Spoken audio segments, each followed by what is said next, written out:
पार्थ, जीवन है, गलतियां होती रहती हैं।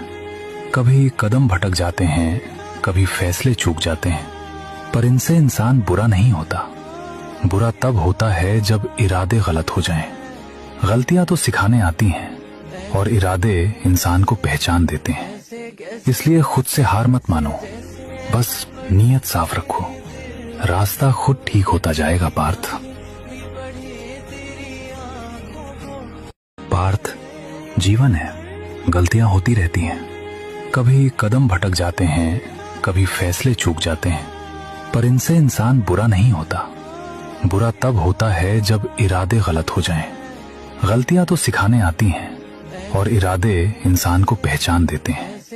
इसलिए खुद से हार मत मानो, बस नीयत साफ रखो, रास्ता खुद ठीक होता जाएगा। पार्थ।